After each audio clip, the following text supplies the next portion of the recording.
Distinguished panelists and participants, we are at the last session of the 4 days long virtual conference on 50 years of Bangladesh, Retrospect and Prospect, organized by Center for Policy Dialogue CPD and co-sponsored by South Asia Program of Cornell University. This is the last session of the conference, and the title of the session is Bangladesh in a Changing World Order. And Professor Rehman Soban will be the chair of this session. Professor Rehman Soban is a name closely associated with the history of Bangladesh. He was actively associated with the Bengali nationalist movement in the 1960s and the Bangladesh liberation struggle in 1971. He served as a member of the first caretaker government. Sir, over to you as the chair of the session. So welcome to all of you, the panelists, the participants. Many of you have persevered over 4 days at a somewhat unusual hour of the day, at least in Bangladesh, for holding such discussions. And of course, across, at a rough estimate, about 6 global time zones, where people at obscure hours are coming into the conversation. This, I think, is a remarkable tribute to the nature of this event, and also to the enthusiasm and commitment of a wide constituency of both Bangladeshis at home and abroad, and a range of friends of Bangladesh who have taken, in many cases, almost a lifelong interest in what has been going on in Bangladesh, and have demonstrated their loyalty to Bangladesh by joining us, some of whom are also in advanced years, rather like myself. But this indicates that our 50-year journey has actually been a very rewarding journey, not just in material terms, but in terms of generating the whole idea and vision of a Bangladesh as it was envisaged by Bangabandhu. The present session comes in the wake of 7 very fruitful sessions when 19 papers have in fact been presented. Quite remarkably, and I have a lifetime of participating in conferences, all papers have actually been delivered on schedule, and in fact in time for all the discussants to actually read the papers and then make quite interesting comments of merit in their own right. Those of you who have attended many such events will know that to claim a 10 on 10 result in terms of paper delivery and participants of all people who have actually committed both to contribute papers and to discuss it is again quite extraordinary, in considering that they are coming from all over the world, including Naila, who has virtually stepped off a plane in order to participate in this event. Ronak and I feel particularly rewarded that the outcome of our sort of modest endeavors have in fact not been in vain. I'll be very happy at some point to introduce my lifelong colleague, Professor Nurul Islam, who is going to make a short virtual presentation. He is somewhere on the suburbs of Washington, DC. But Professor Islam, who is 91 years old, slightly older than I am, was a participant 25 years ago in a historic event organized by Ronak Jahan when she was at Columbia University, where Columbia University partnered with Bangladesh to commemorate Bangladesh's first 25 years. It is therefore again appropriate that at the end of 50 years, here is Ronak, looking none the older, out here demonstrating the same commitment and energy that she invested in a conference 25 years ago to commemorate our historic journey. And some of the alumni, led by Professor Nurul Islam, are here to actually participate in that event. So history does, in fact, have continuity, and we are happy to have all of you come and participate in this journey. Now, we are pleased in this session, at its conclusion, to bring all of you together in this panel to reflect on the ground which has already been covered. The post-liberation, the participants, including the panelists who have contributed papers, all represent what we would term as a post-liberation generation. Not that they were necessarily born after liberation, though I presume some might have been, but that actually they all came of age in the post-liberation period. And the 50 years that we have journeyed, it has really been part of their own lived experience as Bangladeshis who have participated in this journey and contributed to the making of Bangladesh, which we are commemorating today after 50 years. So in this sense, your comments, both in retrospect and looking ahead, is of particular value.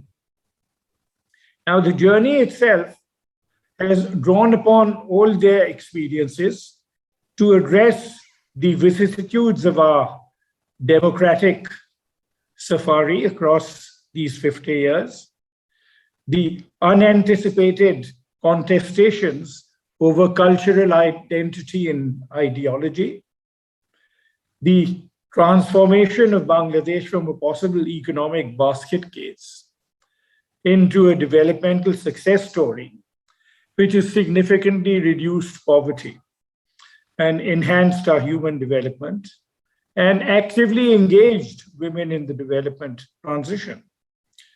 Yet at the same time, we have, of course, witnessed increases in inequality, widening of social disparities, and weaknesses and the abuses of our fragile environment, originating in weaknesses in our institutions of governance, which have furthered the growth of exclusionary tendencies in our society, manifested in the capture of our economic policies and political spaces by a politically patronized plutocracy.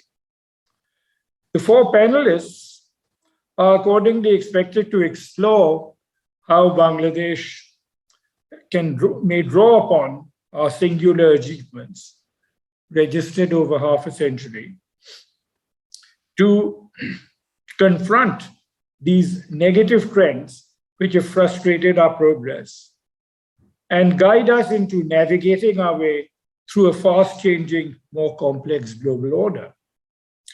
Ronak Jahan, who has hitherto really been here as the dictator of this entire event, is now going to democratize herself and actually join us as a panelist, where she will in fact address the issue of how we can explore the challenges of giving substance to Bangabandhu's commitment to a durable democratic order, which gives voice to the common people of Bangladesh.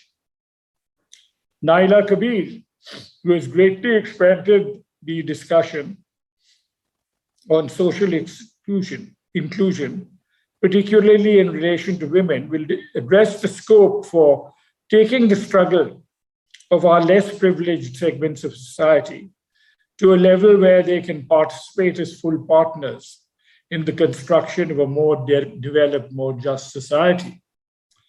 And Nurul Islam, drawing on his experience at the global level as the head of development research at the UN, will, we hope, evaluate how Bangladesh can move forward beyond our elevation from our LDC status towards a more developed economy within a contested and fast-changing world order. Salimul Haq, who I think is joining us from abroad, after participating in the events at Glasgow, in his capacity as a scholar and activist, has engaged himself over many years in addressing Bangladesh's severe environmental problems in a world faced with exponential climate change. Will, we hope, draw upon his experience to advise us on what Bangladesh can do to cope with our aggravating environmental challenges in a not particularly sympathetic world order, as he must have discovered after his sojourn in Glasgow. The session will provide space for our persevering participants at the end of the panel presentations to join into the discussion. We hope we were deeply remorseful in not being able to give them as much time as we had expected, but we hope that they will come forward and join us in this particular discussion. At the end, our objective will be at the end of these eventful 4 days to encourage both participants and audience to reflect more deeply on Bangladesh's historic journey over these 50 years and to take inspiration from our achievements and to think constructively on what more can be done to take forward Bangabandhu's vision through ensuring that Amader Sangram would continue as Muktir Sangram. So with these introductory words, let me begin by inviting Professor Ronak Jahan to initiate the panel discussion. I don't think Ronak Jahan needs any more introduction. Thank you very much, Mr. Chair, Professor Sobhan. In the 4 days of this conference, celebrating the Golden Jubilee of Bangladesh, we have repeatedly showcased our remarkable achievements in several indicators of human development and economic growth.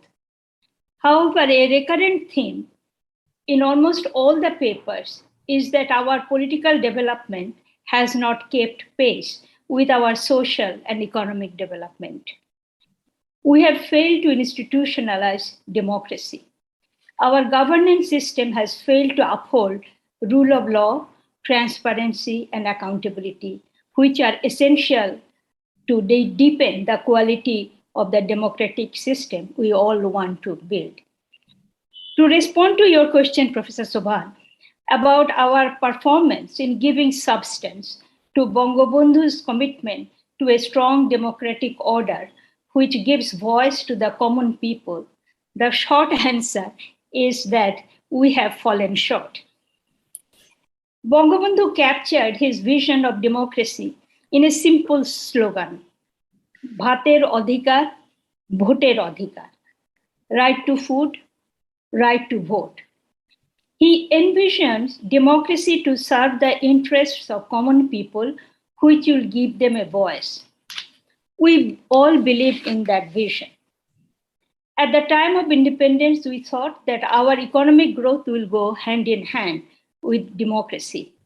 But unfortunately, that has not happened. As you all know, we started well. Within a year of independence, we adopted a constitution which enshrined 4 fundamental principles of state: nationalism, democracy, secularism, and socialism. But very soon, we deviated from these foundational principles. The critical question for me is not that we deviated from these principles, but why we have not been able to reclaim these principles in the last 5 decades. What are the prospects of rebuilding mass base of popular support behind these foundational principles as we look forward to the next decades? And I think that is the question that I would like to address in this particular session's remarks. In an issue that repeatedly was raised by various speakers in this conference is the need for creating a political will for democracy and good governance. I feel we should not simply lament the absence of political will, but discuss more in detail how we can create political will, because that is hardly discussed in many conferences. And more important, we need to discuss how we can sustain that political will, because we had that political will at the time of our independence, but we were not able to sustain that will. Let me illustrate my arguments by giving the example of creation of a political will, how we can create a political will by giving the example of our nationalist struggle. To create a political will, we need different elements. Here I will focus on only 3. First, we need to mobilize popular support behind a particular agenda. The constituency support needs to be strong enough to push back the vested interests who are opposed to the agenda. Second, we need strong organizational base to hold together the constituency support. Constituency support may be composed of different groups. The support groups may be either terrorized or bought off by the vested interests who are opposed to the agenda. The organization has to be able to hold and expand on constituency group support. Third, the leadership aspiring to create a political will behind a particular agenda needs to be built on people's trust. People must trust that the leadership has no personal agenda, nor is it motivated to simply attain power to promote personal vested interest or that of a particular groups. People's trust is the source of the legitimacy of that leader or leadership. Within a very short time, less than a quarter century, we were able to create a political will for our nationalist struggle because we were able to combine all these 3 elements. First, we were able to mobilize such a strong mass base of support behind the agenda that people spontaneously took up arms to join Mukti Juddha. Second, we were able to build strong organizational base. The Awami League, other political parties, trade unions, professional and cultural groups all supported the nationalist struggle.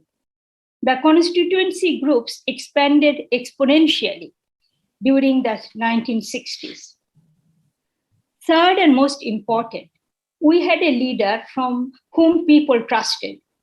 They believed that he would not sell out the nationalist agenda or make compromises to get to political power.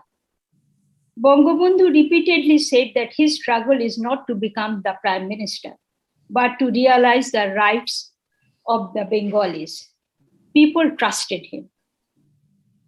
Now, if we want to create a political will to reclaim our foundational principle of democracy, we need to ask, have we been able to combine all these 3 elements to create a political will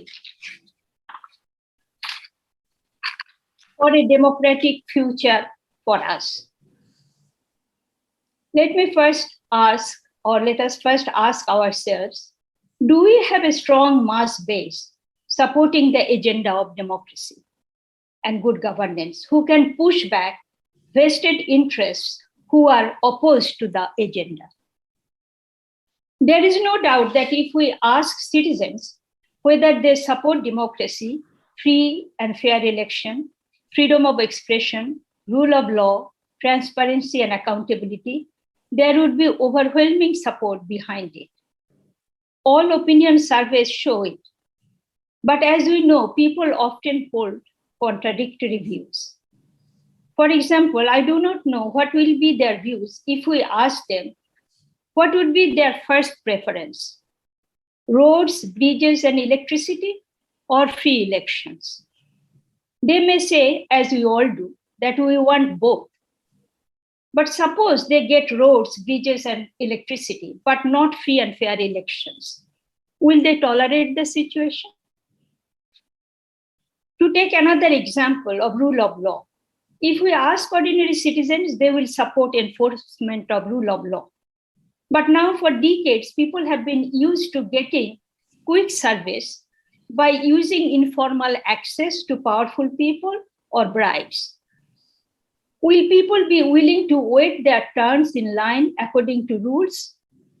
Or they would rather get quick service by breaking rules?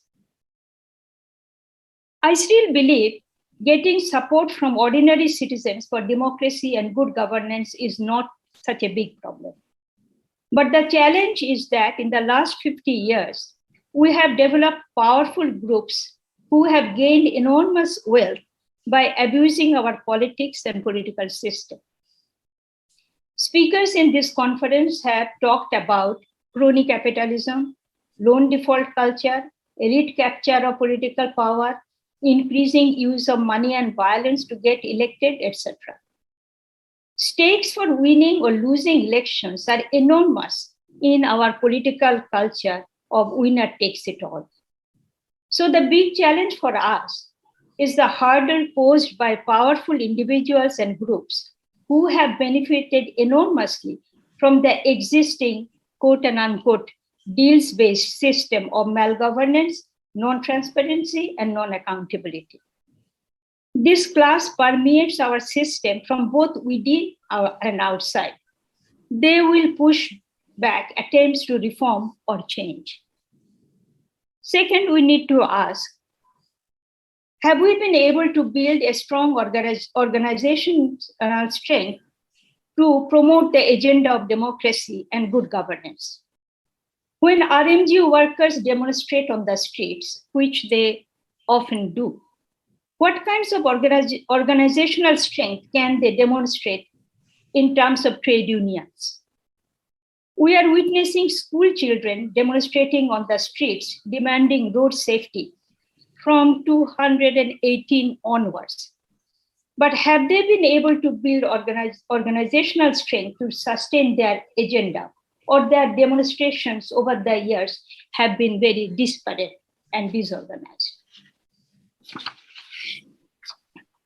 We have witnessed many demonstrations by many groups pressing different agendas, but have these groups been able to build a coherent organizations to persist with their agenda? Again, I recognize organization building these days is much more difficult than in the 1950s and 1960s. State and non-state actors opposed to the agenda can weaken organizations through various strategies of co-optation, infiltration, and repression. We all know what has happened to Shahbag movement, for example. Finally, we need to ask, have we been able to build trusted leadership? Again, I recognize, compared to the 1950s and 1960s, trust building is much more of a difficult project now. Through the use of terror and social media, it is easier now to silence potential political leaders or diminish potential political leaders. Additionally, the factionalized nature of our society and politics works against coalition building and development of leadership teams. So far, I have elaborated on the challenges of building a political will for a better democratic future for Bangladesh. Ronak, you have 1 minute. Okay. Let me now situate my remarks in the context of changing world order. We should recognize that we are not the only country facing these challenges. Even well-established democracies such as the USA and India have recently witnessed backslides in their democratic systems.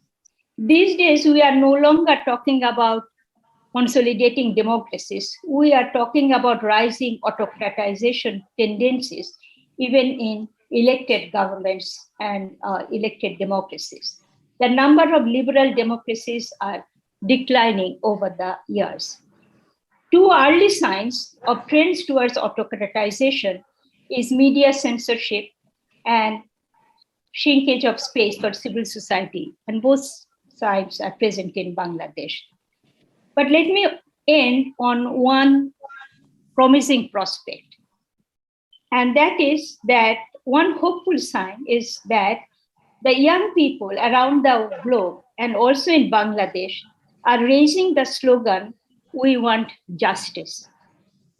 In the USA, we have seen Black Lives Matter raising that slogan. In Bangladesh, the school children demanding road safety are also raising that slogan. I think the notion of justice captures more Bangabandhu's vision of democracy to serve the interests of common people that you, Mr. Chairman, of the panel asked me at the beginning. Since justice is the universal demand of the youth around the world, I see prospects for a better democracy in future. Thank you very much, Professor Subhan. Thank you. All of you will have been noticing that we should have begun with the message from Professor Nurul Islam, but I have actually exercised my discretion to have this presentation made at the end of the panel session to give Professor Islam time to actually log into this program because it might have been too early for him. So I hope he will be able to join us, and even though he will not be speaking live, it would be nice to have him with us. So let me now turn to Professor Naila Kabir, who's Professor of Gender and Development in the London School of Economics and Political Science. Naila. Okay, thank you very much. I haven't actually prepared as detailed a set of notes as Ronak's excellent presentation, but I will take my cue from what Professor Subhan said in his introduction, and that is to partly reflect on what has been achieved, but to use that to project into the future and to think about what I consider to be a very important potential pathway to the kind of society that perhaps Ronak was talking about. One of the interesting things about Bangladesh and all the kind of remarkable achievements, of course, that people have commented on is the fact that many countries become rich and are able to invest in various aspects of development because of growth through oil, through extractive minerals, and so on. Many countries through technology, the high road to enterprise and industry. I think what Bangladesh has managed to do is achieve what it has through investment in its people and their initiative. It is, of course, true that we have benefited from a range of other actors. Our governments have off and on been extremely responsive to the needs of the poor. We've had donors who have pushed us sometimes in the wrong direction. Sometimes, though, they have stood up for questions around governance, around gender equality, and pushed our own governments in that direction. And we have, of course, a remarkable NGO sector. Remarkable not because of its size, but because of how much of it is homegrown. This is not an NGO sector that arose in response to the availability of foreign funding. It's an NGO sector that essentially grew in response to the challenges of nation building by people who had participated in the struggle for the nation. And in that sense, they had at heart a very genuine commitment to the future of the country. And no matter what particular strategies they've used, that has been common to all of them. And so, of course, they have multiplied, proliferated, and perhaps in that process, we have lost some of the quality of the NGO intervention. But nevertheless, I do not think we should ever underestimate what they were able to do by reaching out to the parts of the country that the government was not able to reach. So what we did achieve was investment and progress on what, broadly speaking, Amartya Sen would describe as capabilities, people's capabilities, starting with survival chances, starting with infant and child mortality, moving on to health, immunization, and so on, moving on to education. And that meant we equipped the people of Bangladesh, and fortunately, we paid enough attention to women as we did to men. So we equipped them to take a much more active role in the achievements that we can be proud of. But now we have to take stock of where we are and, what we should be doing. And I think we pursued quantity. A lot of our achievements were, and I think quite rightly, given the abysmal levels of poverty from which we began, was to try and get as many people immunized, survived, in school, and so on. So there were two things I think that were problematic. We are fortunate that we are a very homogeneous nation, ethno-linguistic homogeneity, but we are not a uniform nation. There are many groups who do not belong to the overall majority. And that search for quantity, or that pursuit of quantity, did not reach them. And I would say, most of all, the indigenous groups in Bangladesh, I think, have suffered the most exclusion from health, education, and so on. So that struggle for quantity should not stop. We need now much more horizontal. We need to reach out to create a citizenship that starts from the same base. But I think we also need to start thinking much more seriously about quality. Education is at one level a very anodyne set of issues. Everybody loves education. It's what motherhood and apple pie kind of status in the international development agenda.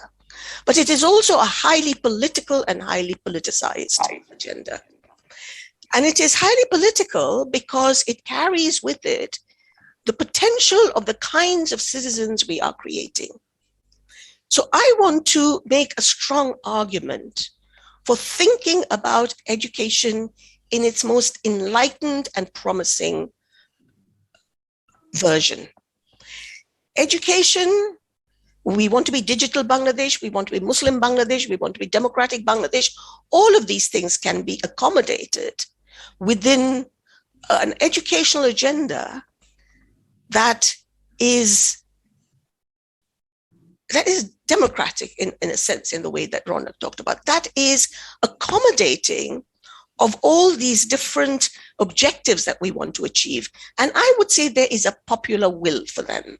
There is a popular will for education to take part in the global economy, to be competitive in the global economy. There is, I think, a popular will for education to become resilient in the face of environmental crisis. We need to understand what's happening and we need to know how to respond to it. And there is a popular will for girls to be educated, sometimes because they'll make better marriages, sometimes because it'll allow them to stand on their own feet.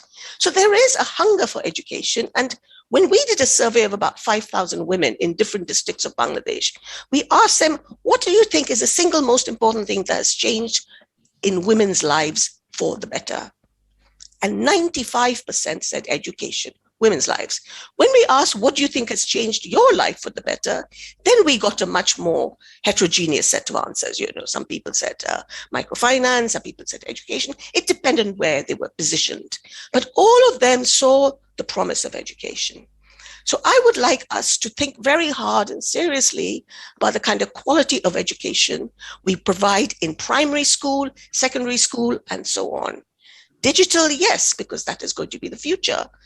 Climate education, yes, because that too is going to be the future. But also, you know, a lot of people talk about education, women especially, that education manush kore daye. They make us human. And what they mean is they allow us to reason, to argue, to back with evidence. When Amartya Sen was talking about the argumentative Indian, I think he was also talking really about the argumentative Bengali.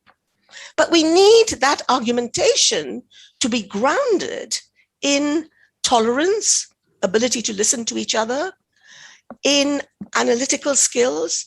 So we need not just the transfer of useful information. We need to embed in people a desire and a thirst for knowledge for its own sake, and also as a route to better citizenship, a route to a more democratic society, a route to understanding that you have to coexist with people who disagree with you fundamentally, but you must learn to coexist. That you cannot obliterate them because you belong to such and such party, or you belong to such and such religion. So I want to see education invested in, thought about by the best minds in the country to become a force for progress. I think there is popular will for that. I think the practicalities, we can afford it. What I think is missing is the political will. People, no one wants to give up the power to shape the educational agenda because they want to shape it in their own image. And I think that's where the political obstacle comes. So I'll just end there.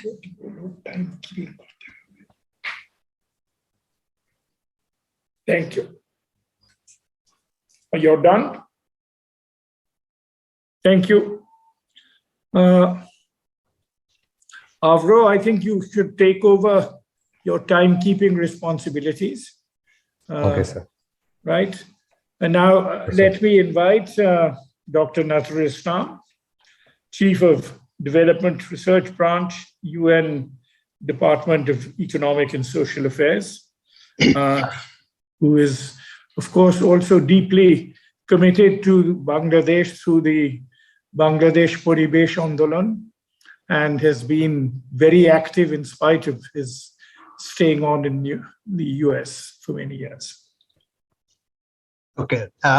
First of all, I would like to offer my sincere thanks to the organizers of this conference for inviting me to be part of this distinguished panel. I actually had a prepared text for my opening remarks, but if I start reading that out, I won't be able to finish within the allocated time. So I will leave that aside and just offer some brief remarks along the lines that Professor Rehman Soban has suggested, focusing on the changes in the world order. In a sense, actually, the conclusions that I will reach are very similar and actually are already anticipated by Professor Naila Kabir. But I will try to reach them from a different angle. First of all, changes in world order. That's the context in which we are supposed to discuss the problems of Bangladesh. If we look at those changes, I think we can distinguish them into two types from the point of view of relevance to Bangladesh. One are the kind of global mega kind of trends, long-term trends, and the other are some changes in the global order that are particular and of kind of short and medium-term nature for Bangladesh. So just to give an example, recently at the UN, we prepared a report to marking the 75th anniversary of the founding of United Nations. And that report was devoted to the consideration of megatrends. And in that report, it considered 5 megatrends. Well, first was climate change, natural capital and pollution. The second was demographic trends, the process of aging, as you know. The third was urbanization. Fourth was emerging and frontier technologies, and the fifth was inequalities. So this is kind of an example of what kind of global trends or changes in the global order that we can changes in the world order of global scope that we can think of. But at the same time, we have another type of changes which are more particular for Bangladesh, and most important among them are these, dual transition that we all know about. First of all, Bangladesh is graduating from the LDC category, a process that will be completed in 2026. And the other is something that has already happened. Bangladesh has graduated from the low income category, as said by the World Bank, to the low middle income category. So these are the two changes. So of the second type. So the question now is, what how can Bangladesh position itself in a way that it can cope with these changes and make the better of it and mitigate the negative consequences that may result from these changes. Now, in this regard, among the global trends that I mentioned, the 5 of them, I won't, the time will not permit to cover all of them. And I see Professor Salimul Haq here, so he will be eminently able to cover the climate and environmental side of it. So what I will do is just focus mostly on the technology side, and also some of the other changes, like the global shift in global power from Europe or West to East, and particularly the rise of East Asia, in particular China, and Bangladesh being in a juncture between these two divides. It has very important, this shift has very important implications for Bangladesh. So I will try to say something on that too. So coming back to the technology side, as you know, there is now a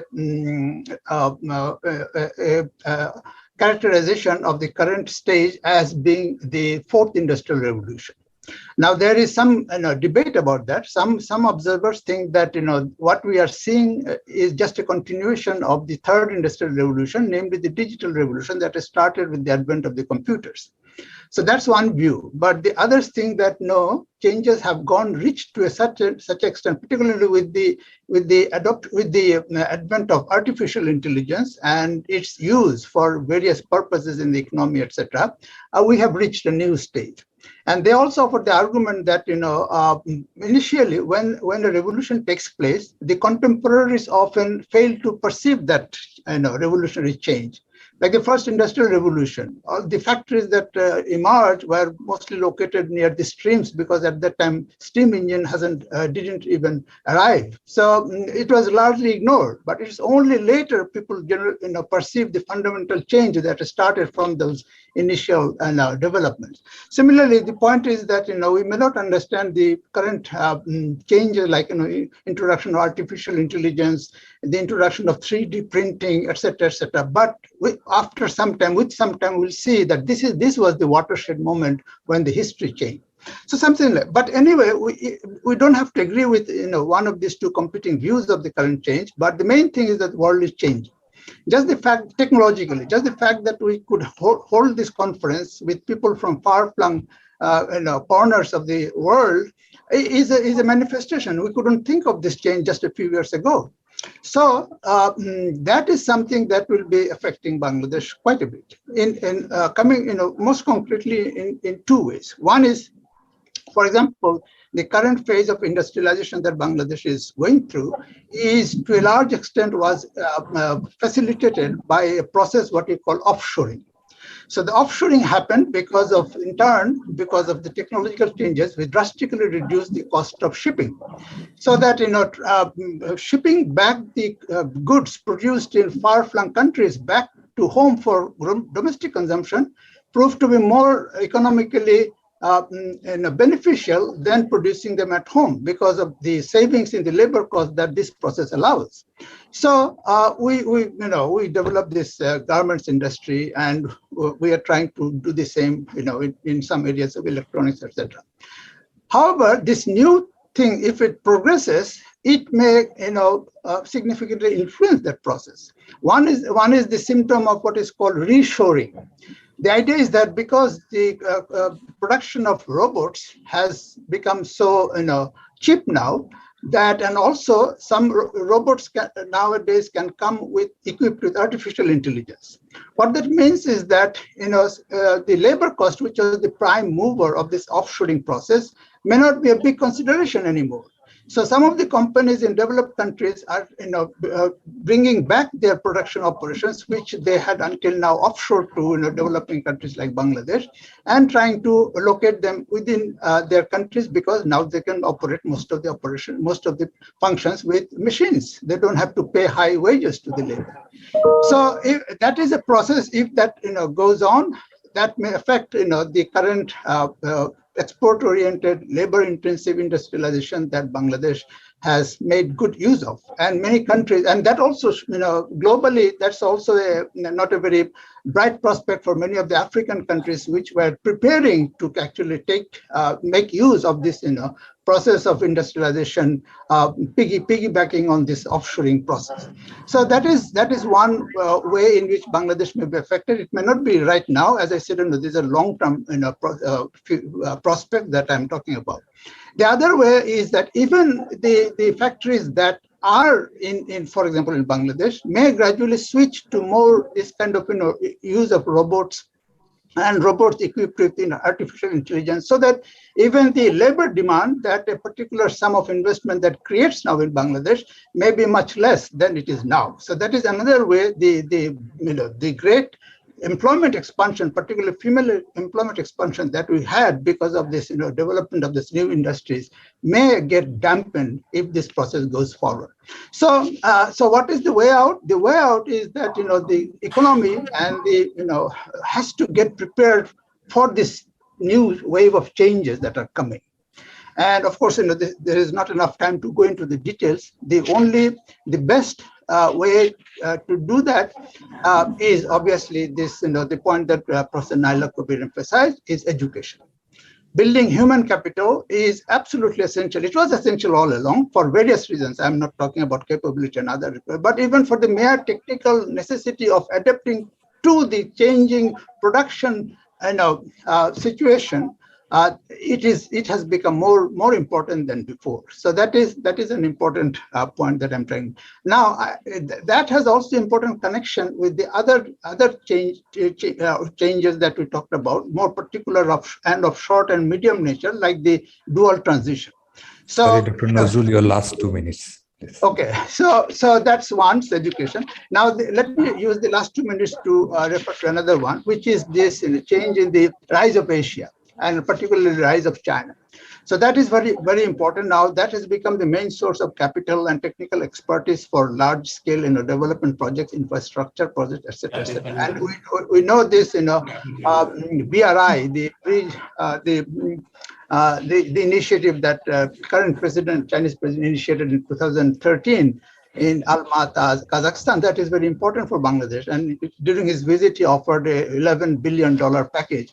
And there are many projects that are now being in the process of trying to utilize that package, the offered package. Now, of course, to ensure the position that I think is appropriate is obviously to make the best use of the new opportunities that are opening up. However, it is important to be cautious. There are already experiences in some countries where the political leaders or the policymakers, undertook many projects which ultimately did not prove to be that viable.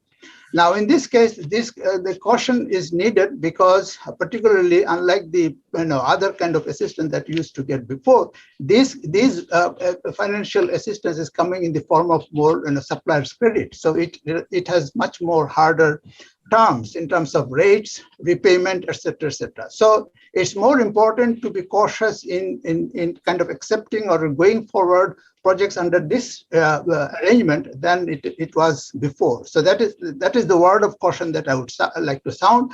And the way in which this can be avoided, the selection of inappropriate projects, is, again, coming back to Amartya Sen's suggestion, is through public discussion. So projects that are being considered to be undertaken under this kind of arrangement should be made public, and the public should be allowed to kind of comment, and first of all know about what it is and comment and discuss, so that we don't make those kind of serious decisions, serious mistakes, because billions and billions of dollars are at stake. These loans will stay, and we'll have to pay these loans back. So guaranteeing the merit and success of these projects is of utmost importance. For example, I will finish with just one example. We now hear this project called Tista River Comprehensive Management and Restoration Project. It's about $1 billion project, but there is no public information about this project. And ironically, the only information that is available in the public arena is through a video that the vendor company that has produced. So here is a situation where the citizens of Bangladesh is knowing about a project of much of national importance through information that is provided by a foreign company, a vendor company, and its own government, national government, is completely silent about it. So this is a risky situation if such big projects are undertaken under this kind of without any public consent or discussion. We still have a parliament, and of course, that is not the only venue. There is, other ways in which public can be informed and engaged. Then the probability of making mistakes becomes higher. So that's something we have to avoid, so that we don't, spoil this prospect that we have built up through such arduous hard work by the millions of people of Bangladesh over the last 50 years. Thank you very much. Thank you, Nazrul. Now, let me go to the last panelist, Professor Salim Haq. I don't know, Salim, where exactly are you at the moment? I'm in London, sir. I see. Good. Well, we look forward to hearing from you. Thank you. Professor Salim Haq is, in fact, at the moment, the Director, International Center for Climate Change and Development, and a Professor of Environmental Science at the Independent University of Bangladesh. Thank you very much, sir, and thank you for inviting me to be a panelist along with these very, very august figures and for organizing this important conference. So I will not repeat what previous speakers have already said. I'm in large part in agreement with everything that we've heard so far. I will confine myself to three buckets of issues that I'd like to bring from my corner of the world, which is the environment corner, and the bigger aspect of environment being climate change. So globally, climate change in the context of Bangladesh environment. And I'll start with the context of Bangladesh and the environment of Bangladesh. We are all, I'm sure, equally proud of the achievements of Bangladesh over the last 50 years. But one of the aspects that has not been something that we should be proud of is the way we have destroyed our environment. We have destroyed forests, we have destroyed our wetlands, we have been quite cavalier in terms of our rivers, our coastal zones, all over. And those of us who live in Dhaka will see the results of this every time there's a downpour and the streets of Dhaka become totally flooded because we have built over what used to be a very significant wetland. Dhaka city is built on a whole series of hundreds of jails and nalas, and we built over them, all of them. And we are now facing the result of that with a heavy downpour, and the streets are flooded. For those of us who are in Boshundhara, the main road in Boshundhara becomes a river in a heavy downpour. So we can see the results of our lack of protection to the environment. And this very much speaks to Professor Ronak Jahan's early discussion about who are the impediments of development. These are really people who want to utilize the environment for their own private purposes, taking over these environmental goods, land, water, forest, and appropriating them for private use at the disadvantage of the rest of the country and the people of the country. They're very powerful vested interests, and we need to find ways of working together to combat them at the very local level. And I will speak a little bit more about how I think we might be able to do that going forward. But this is something I would like to flag as a major barrier for our future development if we don't correct it. We have been moving in the wrong direction when it comes to protecting our environment. We need to reverse that direction. The overall economic tide has gone in the right direction, but the environment tide has not gone in the right direction. We would, as a country, we need to address that, given that we are a huge population living in a tiny little space on the planet. We cannot afford to destroy the space in which we live. The second issue I would like to bring up is about this global challenge of climate change. And to me, this is probably the biggest distinction between our last 50 years and our future 50 years. If we use 50 years as the metric or the yardstick, the next 50 years is going to be nothing like the old 50 years. Nothing like it. The whole world is moving into a brand new arena. As Professor Rahman Subhan mentioned, I just spent 3 weeks in Glasgow attending the last 26th Conference of Parties of the UN Framework Convention on Climate Change. And one of the most significant aspects of this COP, it's the 26th Conference of Parties, by the way. So these conferences have been going on for practically 30 years now. But the biggest significance of this one is that it's the first COP in what I call the new era of losses and damages from human-induced climate change. This is now happening. There's no question about it. The scientific community under the Intergovernmental Panel on Climate Change have given their verdict. They can now credibly attribute the impacts of climate change happening now as we speak and will continue to happen. So climate change is not something that's going to happen, that we need to prepare for. The previous 25 COPs, that was the situation. It was about preventing, preparing, being ready for. This COP26 is no longer about preparing, preventing, and being ready. It's about dealing with it as it's happening. And as we all are aware, I don't need to repeat, Bangladesh is going to be one of the biggest victims of that impact of climate change.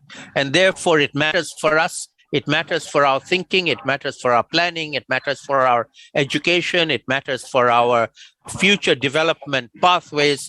And I would say, from my perspective, that all Bangladeshis now need to know much more about climate change than they used to need to know. This is a new dimension, a new era, a new level of awareness that everybody on the planet needs, but Bangladeshis need more than others, because for us, it's a daily matter of our existence and our managing these risks that are facing us. So climate change, global problem, climate change, big problem for Bangladesh, and therefore we need to be taking this much more seriously than we have. Not that we haven't taken it seriously, we've done quite a lot, but we need to do even more.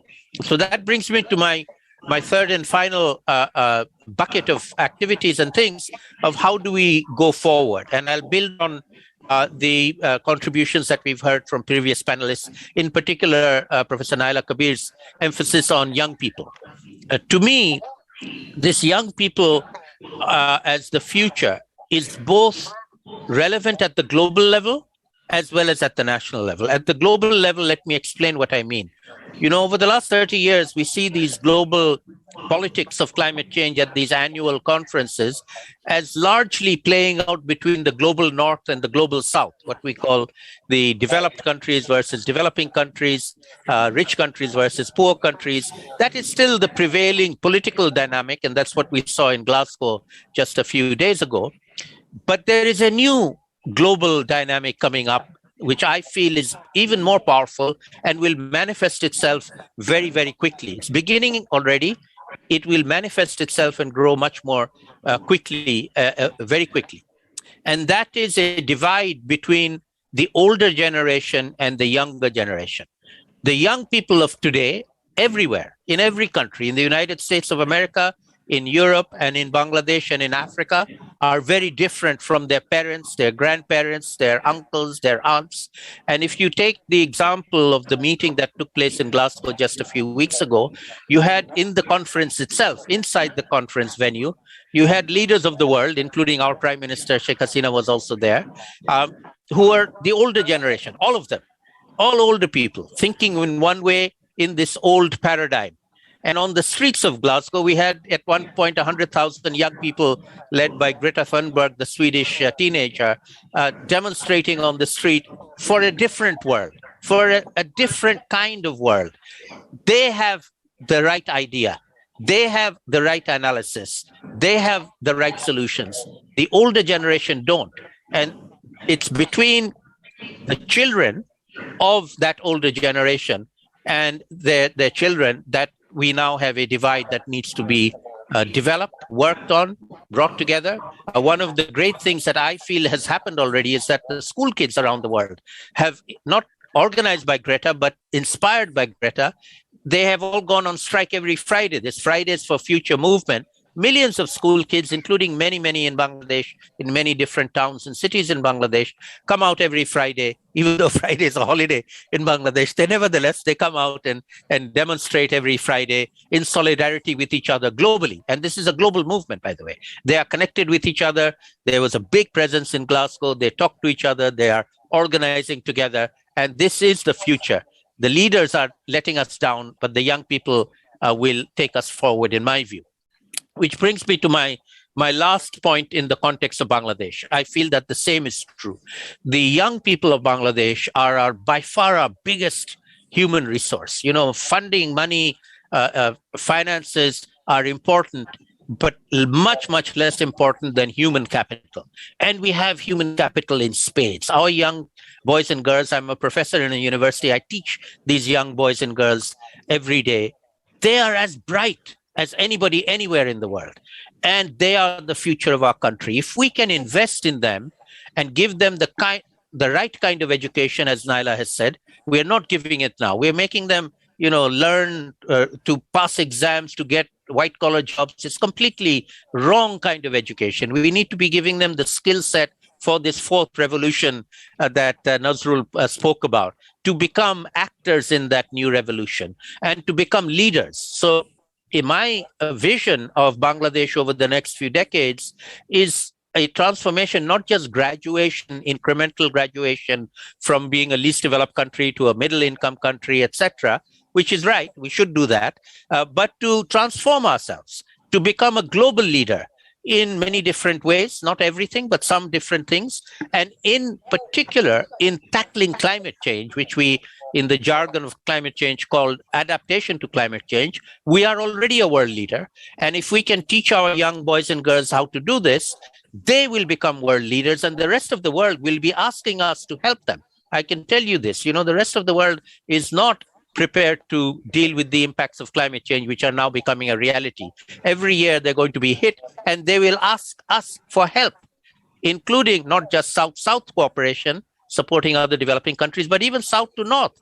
The Germans, the Europeans, the Americans, the Canadians can learn from us if we play our cards right, if we capacitate ourselves and we support our knowledge base on climate change. So my concluding remark is to think of climate change not as a problem, but as an opportunity for Bangladesh, and indeed, obviously, as a challenge, but an opportunity challenge for us to invest properly in and make the most of dealing with this problem, not just for our own country, but for the rest of the world as well. I'll stop there, sir. Thank you. Thank you, Salim. Now, Avra, yes, sir. We hope that Professor Nurul Islam has had his cup of coffee and may have solved the technological problems of logging in. I have no evidence of that, but at least let us hear what he has to say as his message to us. Okay.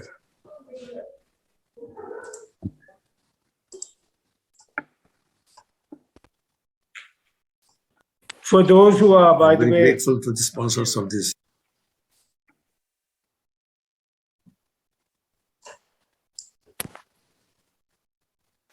I'm very grateful to the sponsors of this conference for having invited me to speak on this occasion. I want to start speaking on the aspirations at the time of independence. The objective of independent Bangladesh was to have a democratic, socialist country. Immediately on independence, Bangabandhu's highest priority was rehabilitation and reconstruction.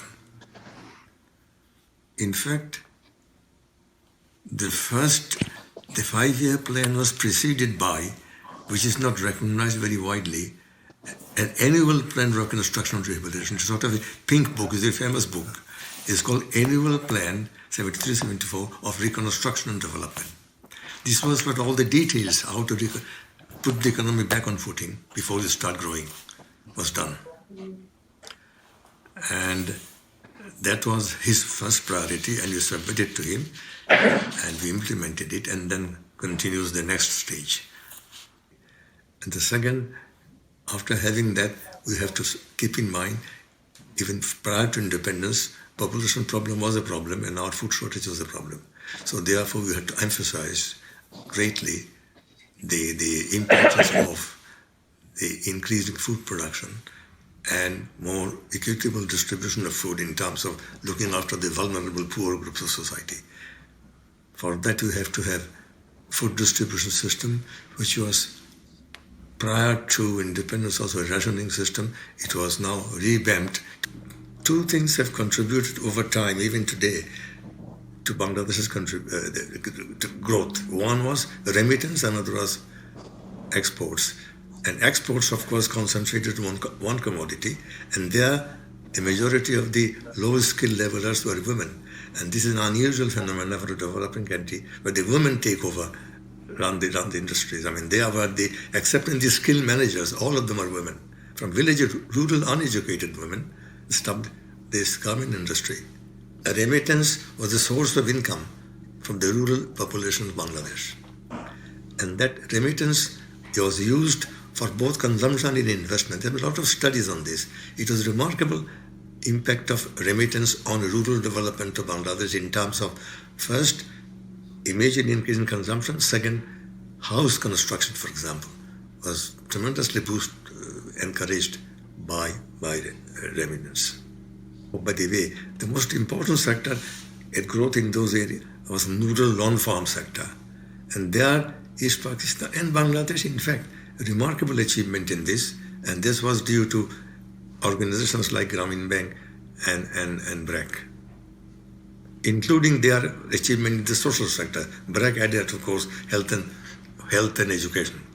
The government infrastructure was entirely government's responsibility. Road infrastructure, Bangladesh has the highest density of road per capita in the world. Rural road per capita.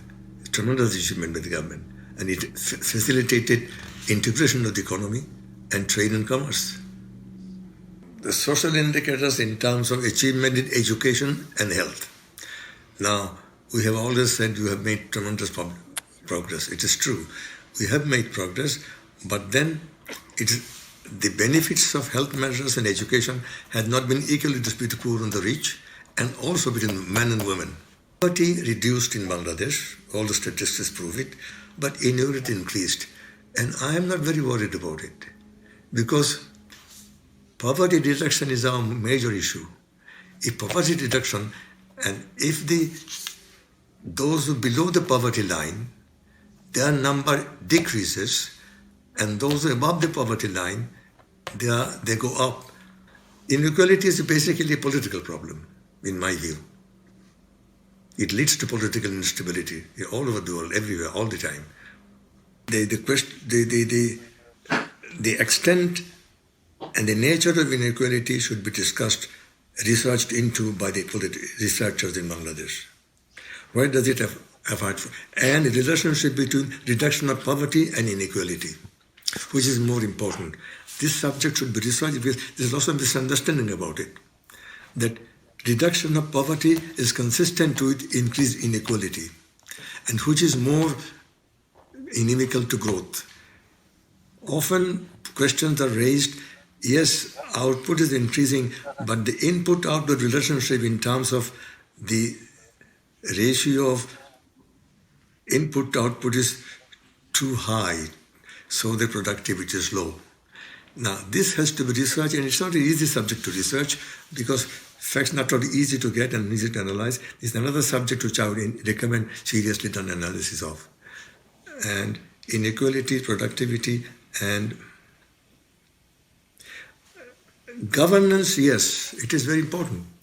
In fact, I want to remind my audience that there was a conference I held in Dhaka on governance and development. Book has been published, and various aspects of governance.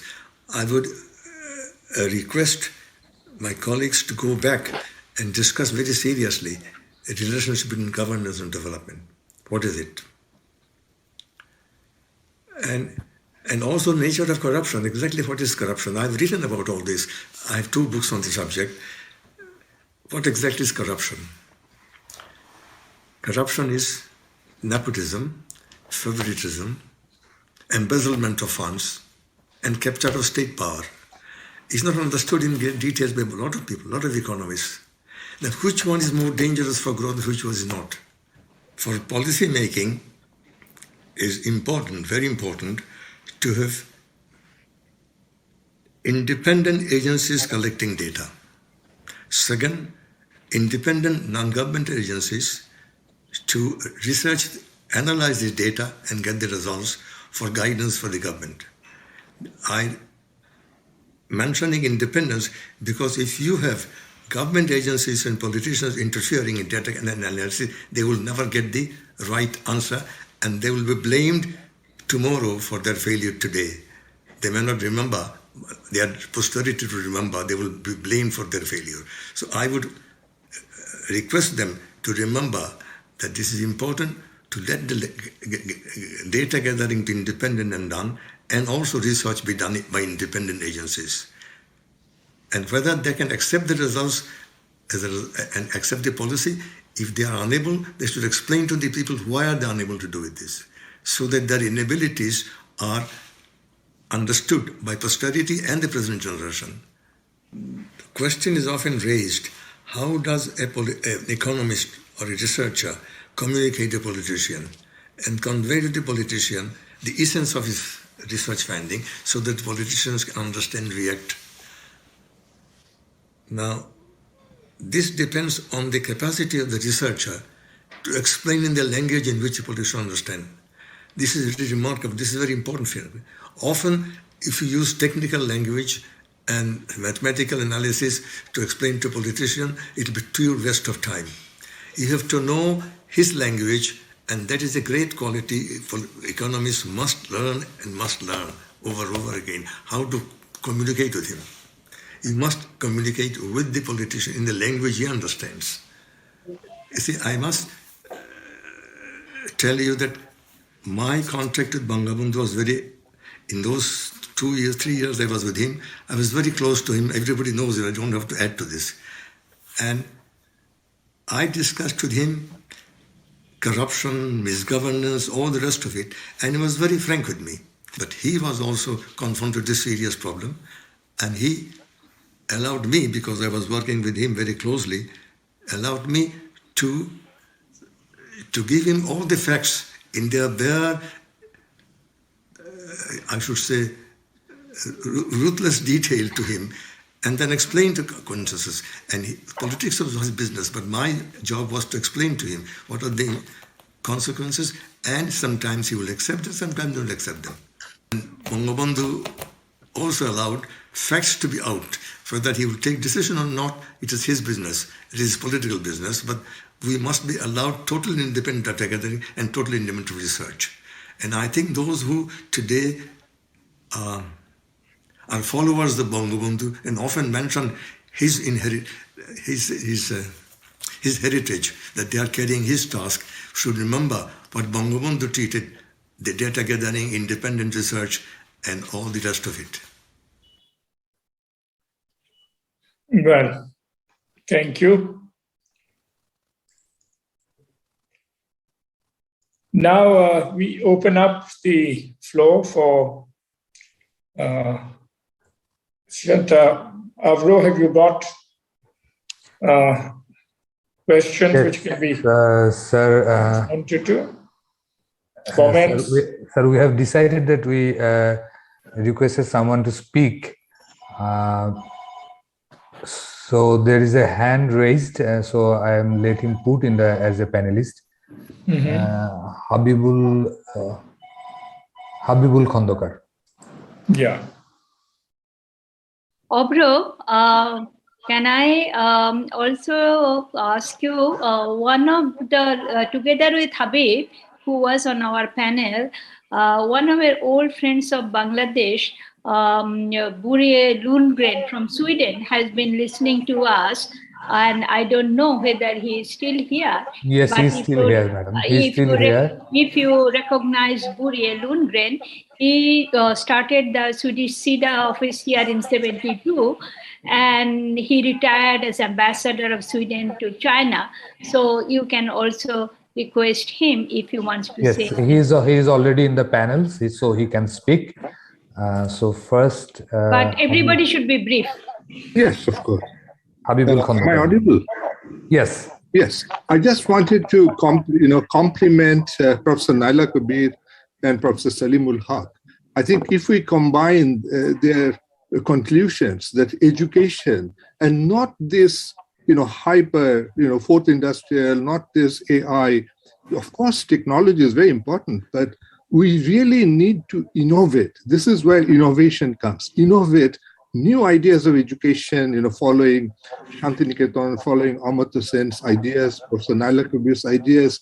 We really need to create something new for the world in terms of environment and so on. And what Professor Nurul Islam ended with, that's where we need freedom. Freedom not to destroy the buses, freedom to think creatively, not destructively. So I think this is where we need to concentrate. And this is where we can actually celebrate the legacy of Bangladesh, that the future is ours if we put our minds together and invest in our young people in the way that Professor Salimul Haq and Naila Kabir mentioned. If we do that, and this independence and freedom has to be granulated. It's not freedom to do anything, freedom to study, freedom to think in a very constructive way, to set an example, not just for Bangladeshis of the future, but for the rest of the world. I think the time has come now, and thank you very much. Thank you for giving.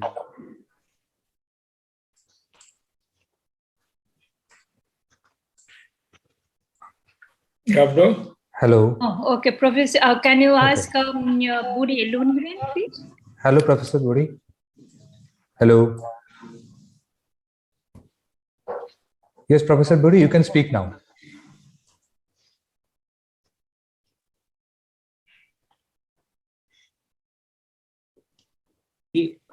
And turn on the video also. Yeah. Right. Slightly. So now it works, I think. Well, thank you very much for inviting me, Ronak, and it's been a great treat to follow the discussion for the last 4 days. And allow me to be a bit personal, but because I went to Dhaka in February of 1972, very shortly after the end of the war, and as a senior representative, Swedish relevant agency. And I met with Rahman, I met with Nurul Islam, and so many friends at that time has remained my friends. And I'm so, it has been mattered a lot in my life. And of course, there was a tendency at the time to regard Bangladesh as the basket case of the word called Kissinger, and we have seen something remarkable happening, as you have described over the last 4 days. But you have also learned in a deeper sense about all the unfulfilled dreams. And for example, now Ronak spoke about governance and the fact that democracy has not been as institutionalized as one would wish. And we have seen civil society with BRAC and so forth, Grameen Bank. They have outperformed most organizations of that kind in the world. And of course, we know that the Bangladeshi, the Bengali culture is as rich as any culture, and there is as much vitality and energy as in any culture. So there is every reason to be optimistic. The most worrisome dilemma, of course, is what Professor Haq has talked about, climate change, because Bangladesh is bound to be the victim. And Nurul Islam spoke very, very well about the global context in which Bangladesh has to cope, and so forth. I must say I'm quite impressed, and not least by this final panel. So I really don't want to bother you with any further questions. But of course, governance is at the core of the whole dilemma. And if governance could be developed in harmony with the challenges, Bangladesh would be able to achieve also in the future much more than one could have imagined. But basically, thank you very much, and Dekka Hobbe. Thank you. Thank you. Thank you. Thank you, Professor. Thank you very much. Farhana Sultana, he raised his hand. So Farhana Sultana, you can speak. Thank you. Sorry, I didn't actually raise my hand. I just made some comments in the chat box, but I'm happy to elaborate. I just wanted to piggyback on Dr. Habibul Kandagar's point, which was similar to what I posted, is that I really resonated with what Dr. Salim al-Haq and Professor Naila Kabir talked about, but also what Professor Ronak Jahan raised in terms of the role of education, but then also in terms of political consciousness, linking to Amartya Sen's notion of freedom. But a lot of what's happening was also highlighted by a couple of other folks in the chat box in terms of elite capture, in terms of elite capture of institutions, land resources, but also in terms of discourse, like what can be said, what can be enunciated, the silencing that's going on. So I was wondering how we can perhaps think about or think through with all of these esteemed scholars here, how do we get past this? Because I remember 20 years ago working with Dr. Nurul Islam on Ben, or 25 years ago with Professor Salim al-Haq, with BCAS then, it's ICAD and ICAD now. But in terms of thinking through not only environmental consciousness, which has come quite a long way in Bangladesh, but in terms of thinking through what it means to grow that kind of oppositional consciousness so that there isn't so much fear, but then also just caving because that is expected and demanded.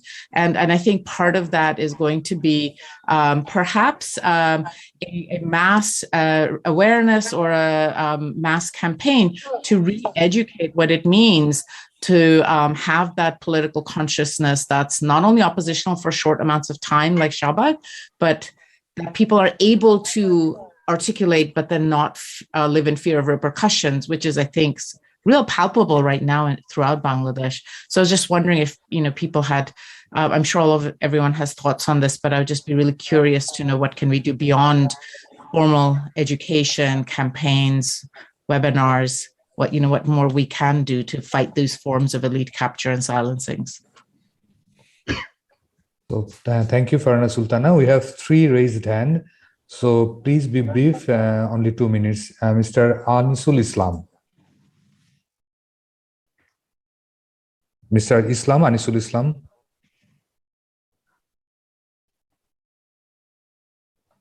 Can you hear us, Mr. Anisul Islam? Okay, then the next one is Muhammad Mosleuddin.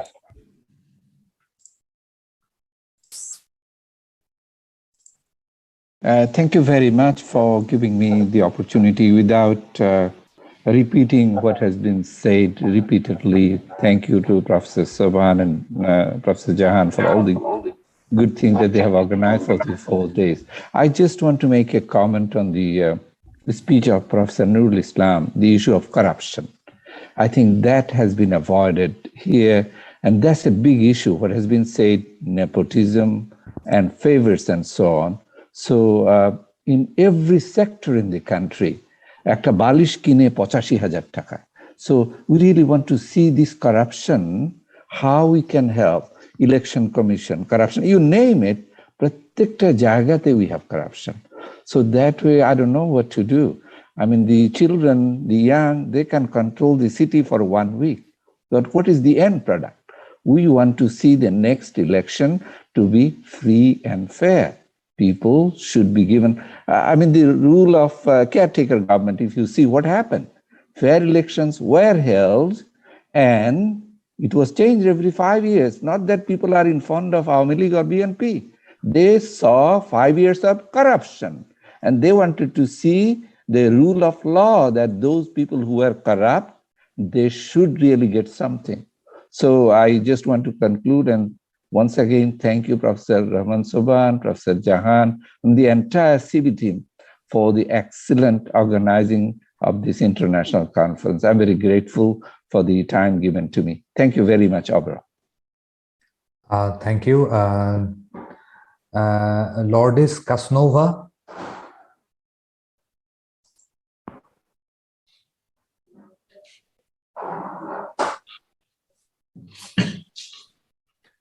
Hi, good morning. I am now in the West Coast, so very good morning for me. Congratulations on an excellent event. I think it's time to celebrate Bangladesh success. Last year at the Emerging Markets Institute at Cornell University, it was the 10th anniversary of the EMI, of the Institute, and we ranked emerging markets. And Bangladesh came at the top. I believe Bangladesh, in terms of economic development, has been one of the most, if not the most successful emerging market in the last decade, I would say even in the last 20 years. So when we base the ranking in GDP growth, Human Development Index, and innovation, that was mainly penetration of mobile technology. So when we looked at the success cases in emerging markets, there is a common thread that is continuity, political continuity. Political continuity in policies and often in political leaders. So my question for all of you is how you combine the necessary continuity in policies, in leaders, without falling into corruption that was just mentioned, without falling into chronism, into some kinds of too centralized political systems.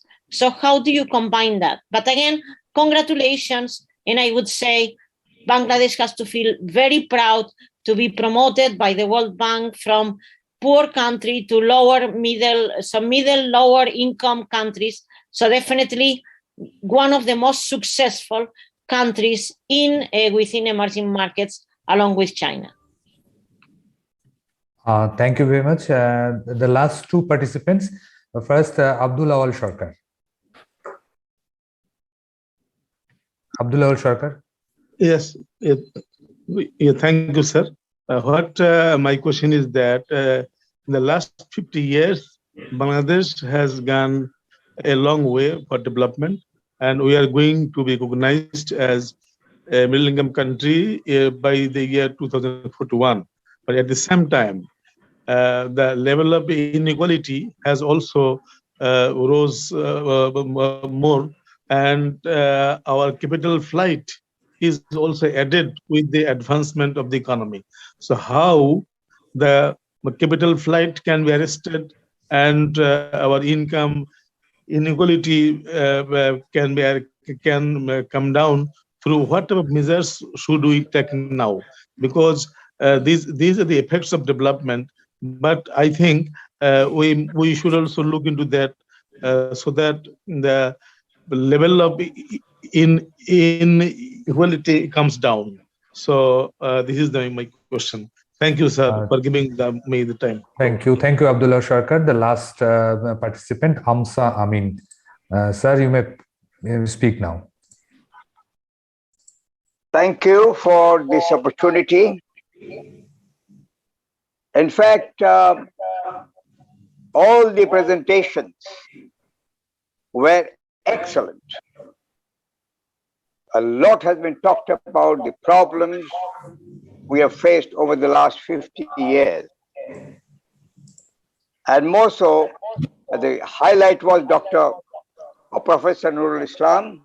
I was so excited to see him online, even at this stage.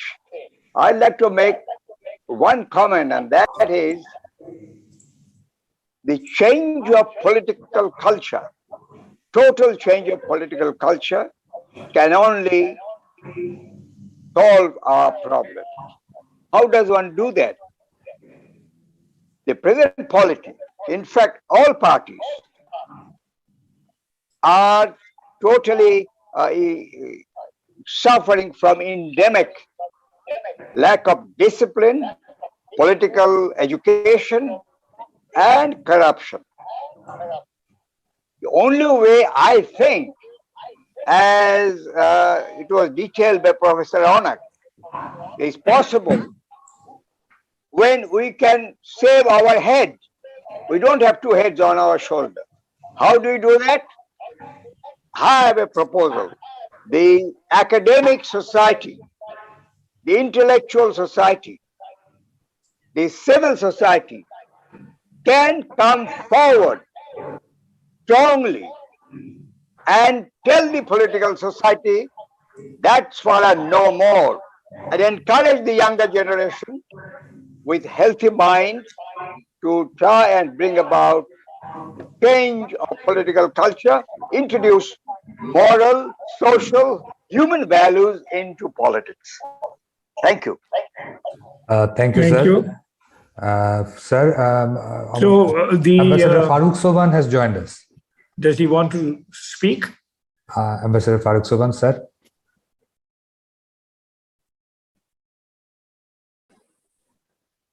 Well, I'd be happy to speak, except I should confess I've just logged on. I have no great sense of. Are we talking about the world in a changing order? Is that the subject? No. Then I think if you have not quite registered what was going on, then we are happy to have your presence over here. Okay, thank you. I defer always to my elder brother and his greater wisdom. Thank you. All right. So this is from my side, sir. The open discussion is over now.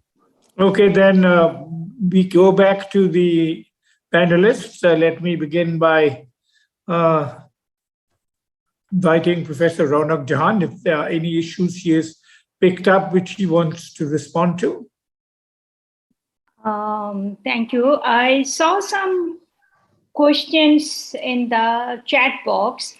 I will give only a very short answer. I think there was one question about why democracy has been on the decline in many countries around the world.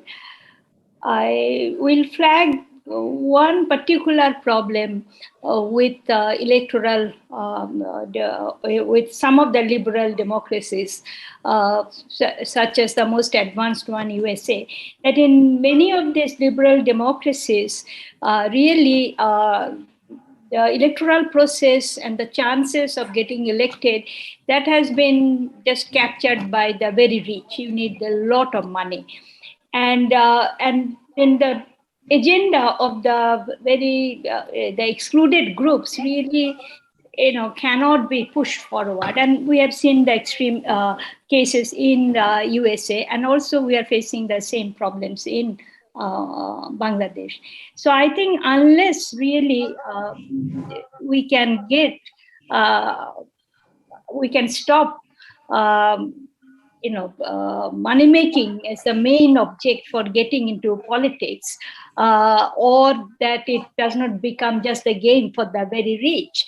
I think that a democracy, we cannot really restore the democratic values. There was another question about elections, and I think Moslewuddin also addressed this. I have always said that yes, we need free and fair election, but unless we can make other reforms, if election is just for rotation of just the same groups of people but belonging to different classes, then I don't think that, unless we stop that, what happens after the election, that this winner takes it all and the losers lose everything. That I think we have seen that game of rotation of power from 1991 up to 2006, but quality was not improving. So we have to have a lot of reforms around election. Then my final point, I don't want to I agree with Naila, I agree with what Salimul Haq said about investing in quality education. But we then finally really the question that we end up with, who is going to build the cat? And the question that I was trying to unpack at the beginning about how do we create that political will. I'm very tired of going to meeting after meeting when there is a litany of all the problems and the last line is, but we have no political will, so we will not have any reforms, so we will not be able to change. So if that is so, that should not be the last word. We should then start begin with that. And then I elaborated on at least three elements. And then if my answer is, we are not there yet. I just say that, are we really there yet in terms of mobilizing masses of support behind our agenda? No, we don't. We have not been able to do that. Do we really have a coalition of strong organization? No, we are not there. Do we have that kind of a leadership that people trust? No, we are not there yet. So that was what I was saying. The problem that if we compare the 50s and now is that in the 50s and 60s, Bengalis were not part of the ruling class. So we were all more or less outside. And then so we could be united. Unfortunately or fortunately, some of us have made a lot of money. Many of us are part of the ruling class. Some of us who may not be part of the ruling class, but our family members and friends are part of the ruling class. So I think we really need to think how, given our cultural setting, how we are going to have all these fundamental reforms. Even in education, we know all, as Professor Salimul Haq is teaching at independent university. But all the private universities are really giving very narrow courses in business, computer sciences. So where to begin? And I think that is where we need to think a little bit as to how we create that political will. What would it take? And just saying we just trust the young people. How do we strengthen these young people? I think that is very, very important. Thank you very much. Thank you. Naila, any thoughts while you're still awake? I am still awake, and I also thought we were finishing at 9:45, so I arranged to meet someone. So I'll be very fast. I'll be very quick. One is a middle-income country. I'm not sure how meaningful that is, because it is possible to have middle-income status with rising inequalities, with degrading environments and so on. So while we should be maybe pleased to be a middle-income country, yesterday we were a low-income country, today we're a middle-income country, but not a great change in between. And the other point, I think, is that people ask, what should we do?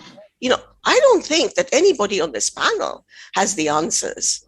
I think this is something that has to be thought about locally, and people have to find a multiple number of pathways. This is not a technical question.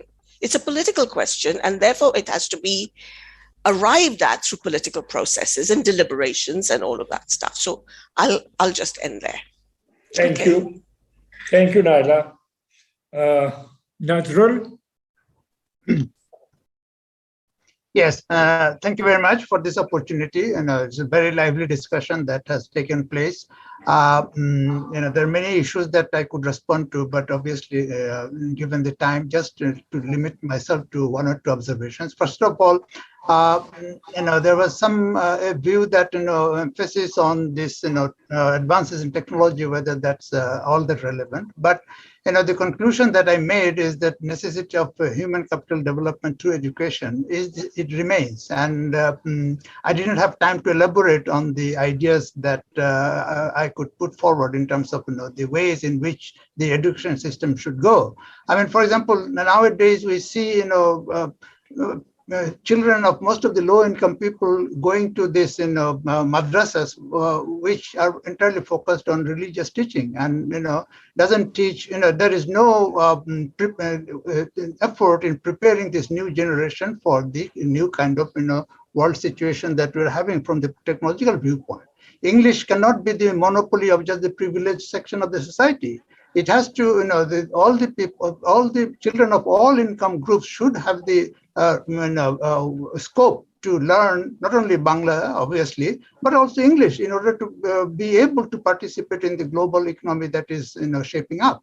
So these are issues, and also the universities, as Professor Anurjan rightly mentioned, we have a lot of universities. But look at what is happening. The kind of graduates that we are producing are not marketable, and that's why our private sector is hiring a huge number of nationals, foreign nationals in this managerial jobs, leading to large outflow of remittance income.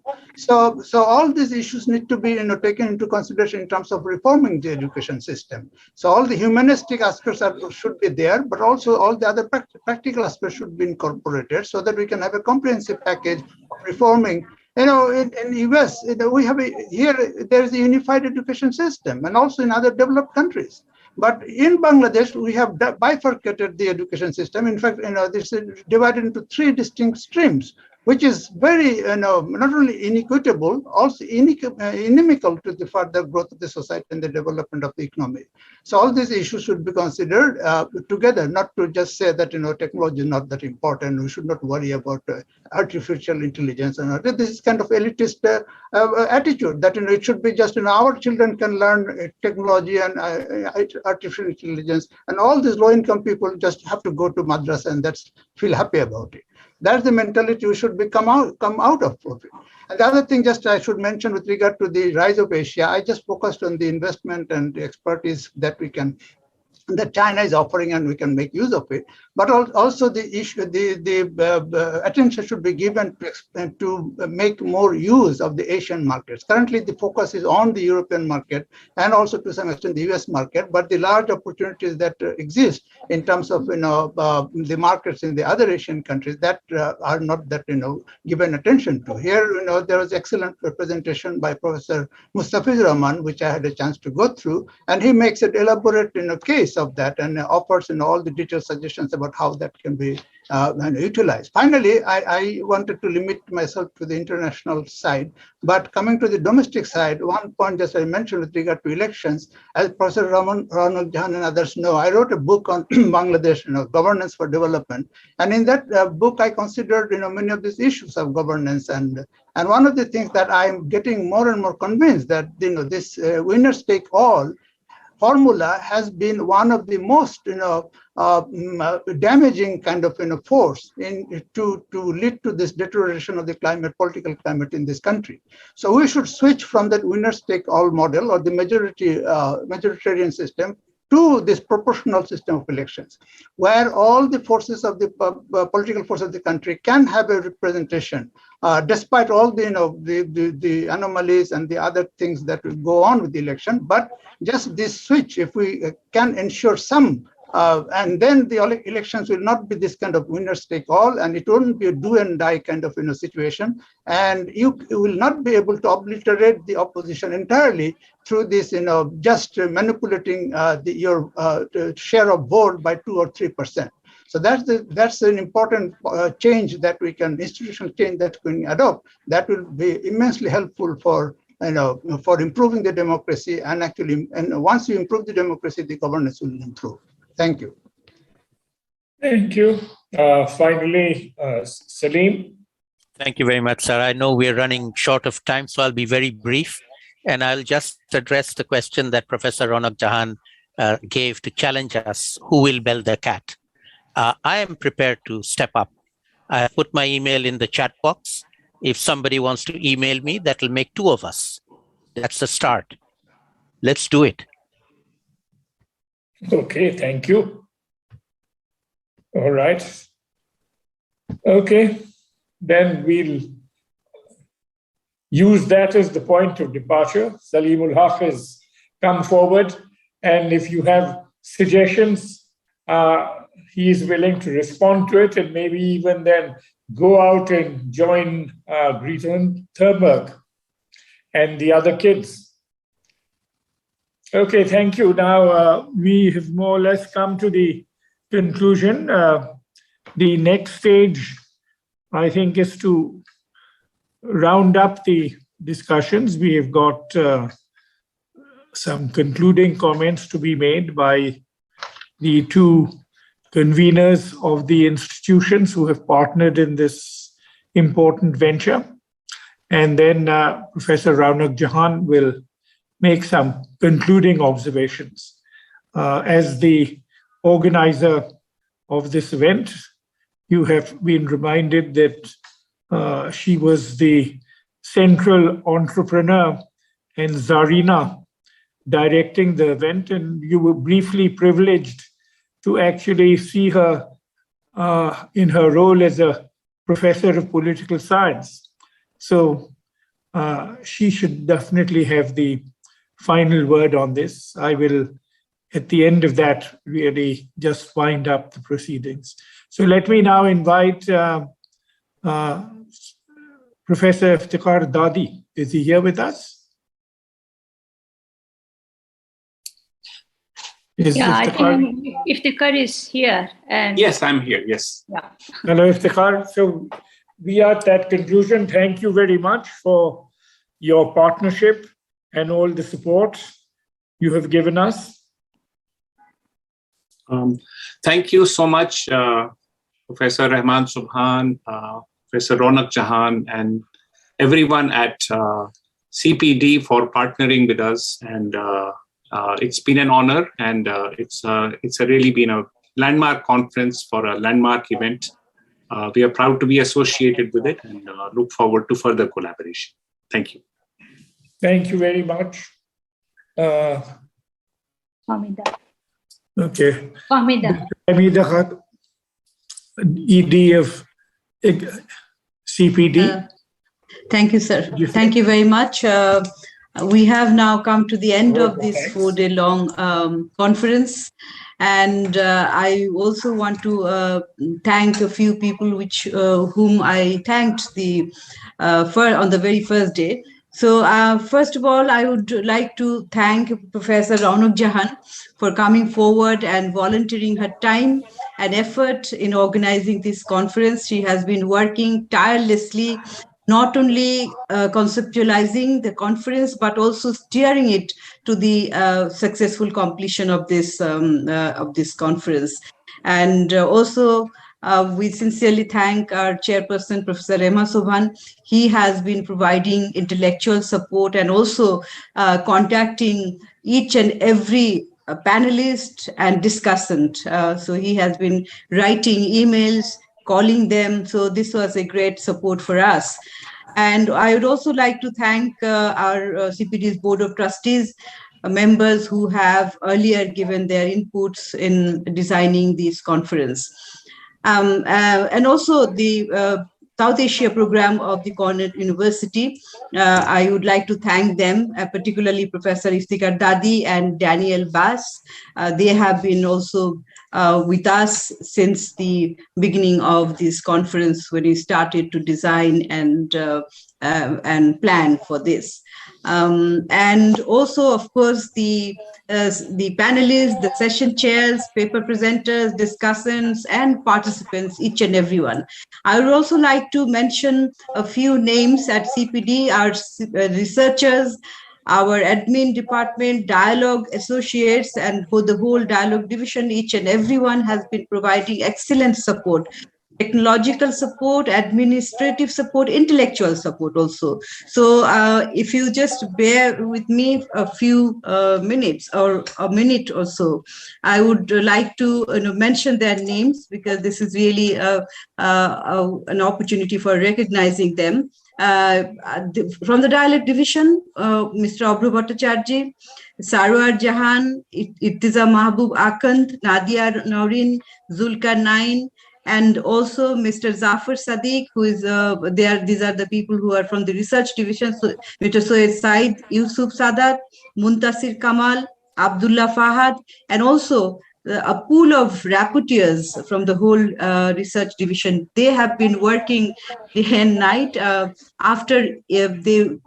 the day, they have been reading all the papers and then listening to the deliberations.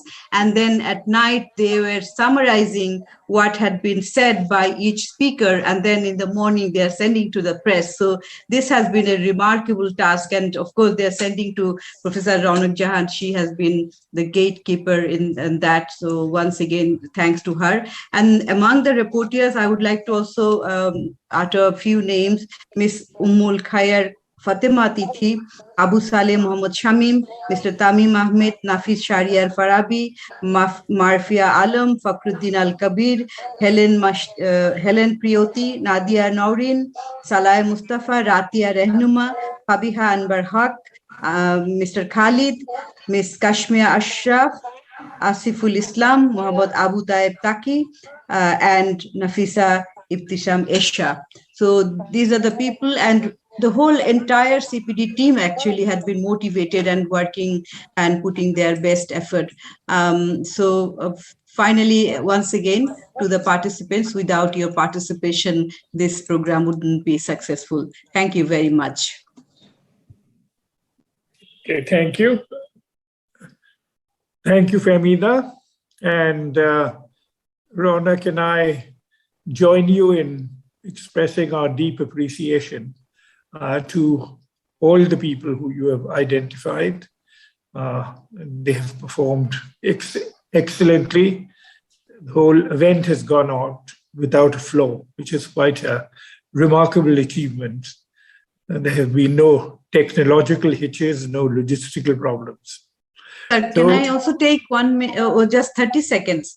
I forgot to also, while I was thanking the participants, apart from the Zoom platform, we also had audience in the Facebook. In fact, in the Zoom platform, during the past 4 days, 880 people had joined us. So this is quite a significant number, 880. And in Facebook Live, there were 6,425 views.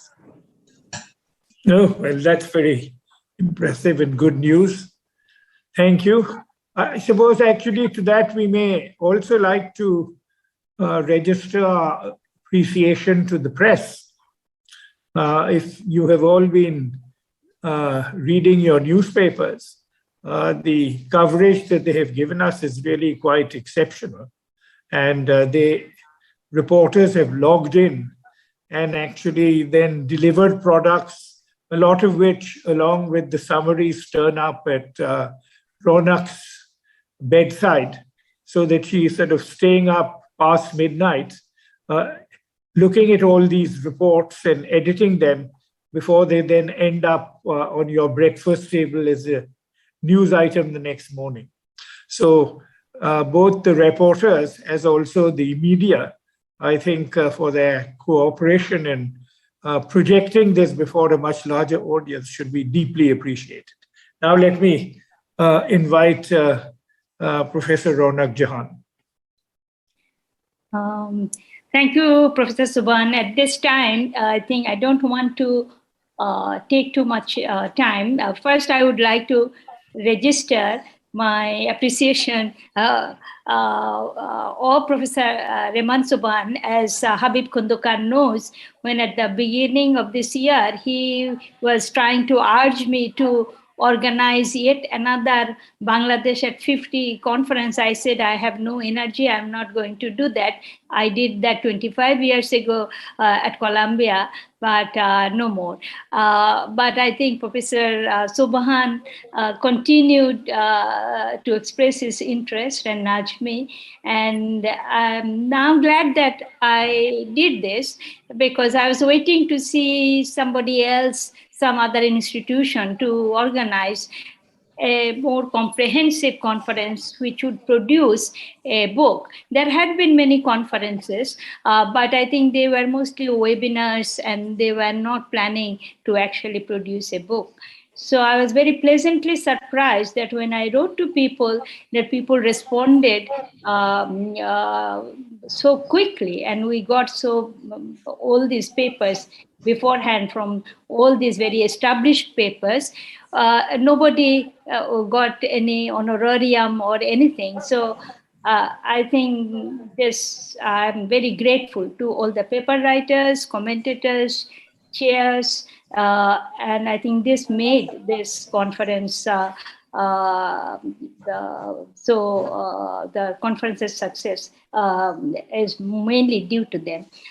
And of course, I want to express my thanks to Cornell University, Professor Dadi and Daniel, and also to all the CPD staff who, as from the top to bottom, including our drivers and everybody at CPD knows when CPD has to organize an event, how everybody from top to bottom really works day and night,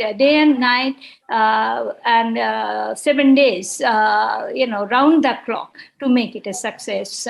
So we are not a big and resourceful institution, but everybody pulls together.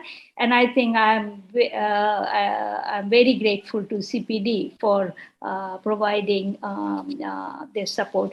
I think that doing it as a multidisciplinary conference, which I wanted to do to bring various people from various disciplines together, was a good idea. And I think this is just a beginning.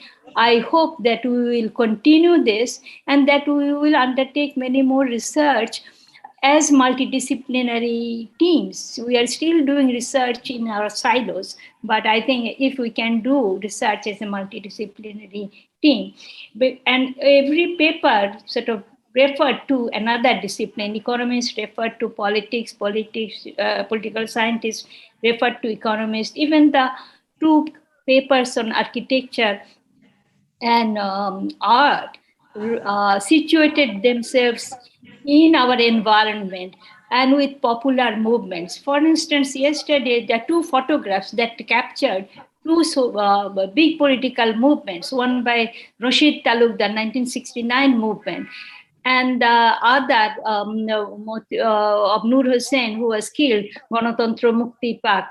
I think just with one photograph that you can capture the whole nation's movement. I think these are very powerful.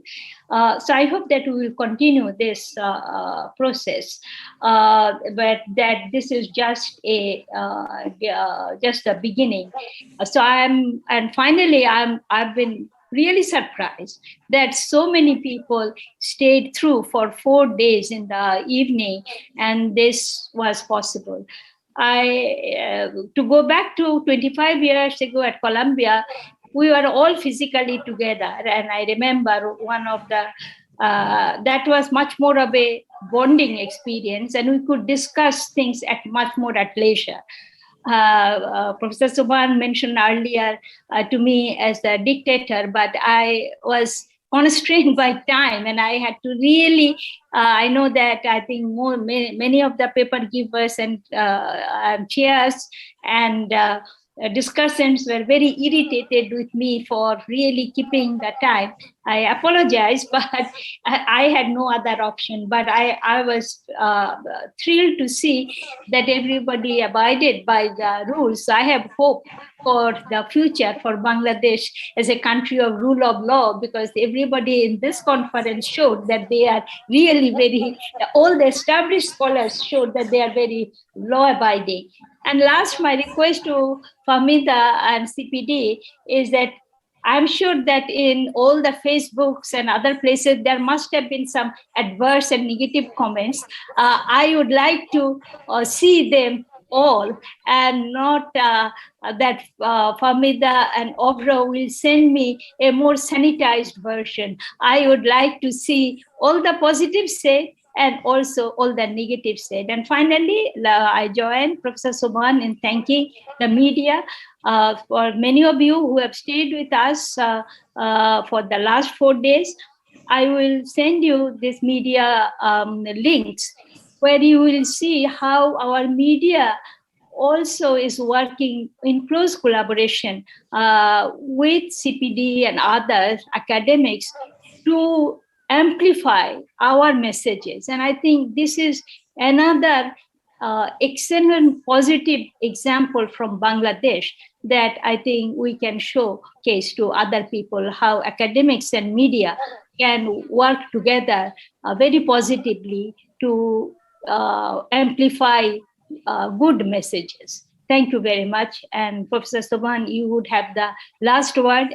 We all remember, and Habib can say, how all the participants at Columbia were mesmerized by you. So maybe you can again get back your mesmerizing qualities and end the conference with some inspiring words. Over to you.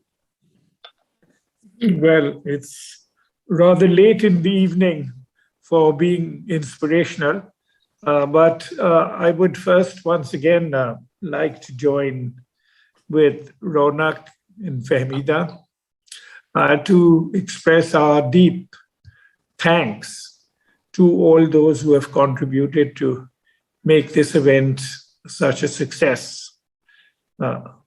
Obviously, whilst it is somewhat inappropriate for me to be registering my appreciation to the contribution of Professor Raunak Jahan, I should perhaps do so in the interest of domestic tranquility, because it has taken up a great deal of her time, energy, and also not just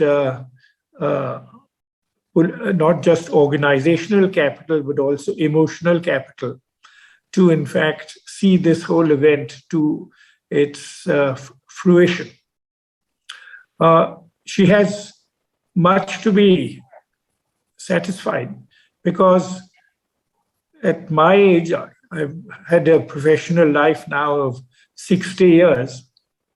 It is very unusual for a conference of this nature, which, as I have observed earlier, has spanned 6 time zones, to actually come off without a hitch. I mean, it's now, we are right at the end. And that I'm saying this, as I said, I'm still thinking that at this last second, there's some serious disaster like a blackout or something like that going to take place. But actually, it has not happened. So that to begin with, the logistics has been so efficiently managed by the CPD team. And I guess the infrastructure, for which I should express my deep appreciation to none other than our Prime Minister, to ensure us with a working energy system that has ensured that there is sort of no power cut through 4 days of this particular event, has been a remarkable achievement.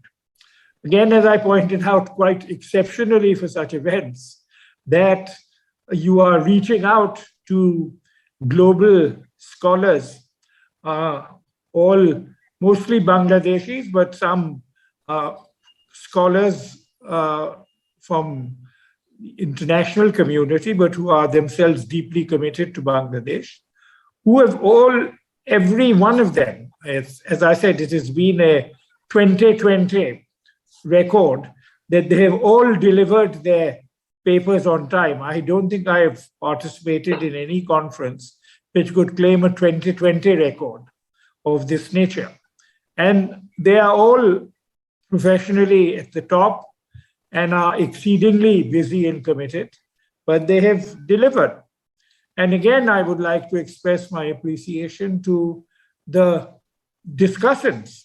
Again, all of them have bothered to read the papers and have made very serious comments. I think one of the important features of lending quality to this conference has been the fact that you have had good papers followed by discussants.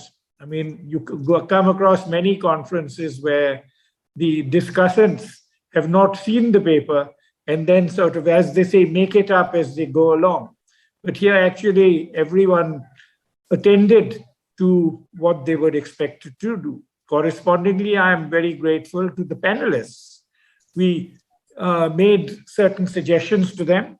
And again, each of them were very responsive, all of them busy. As far as I know, Nurul Islam is now cutting into his office hours to, in fact, actually be with us. Naila has stepped off a plane to join us, and Salimul Haq is presumably upholding the fallout from COP, sitting in London. I don't know whether in collaboration with the young lady from Sweden.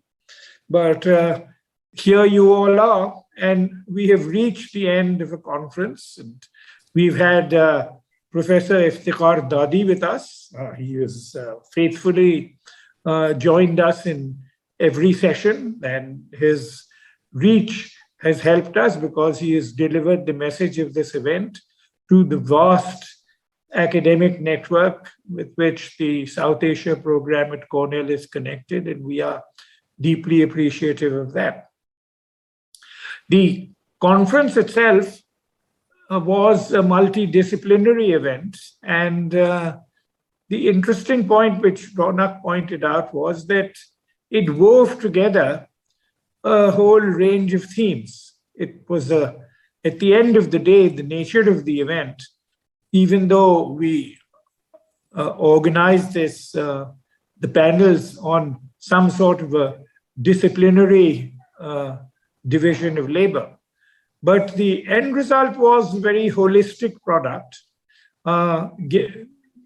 making us all recognize that where so many people now simply pursue their professions in their narrow academic silos, that the understanding of history and direction of a country such as Bangladesh and any review of its future has to always be a holistic exercise, looking at the range of issues which have in fact gone to make up what Bangladesh is. We had discussions on the issue of the identity and the changes in identity, which made up Bangladesh and which are now affecting the future direction of Bangladesh society.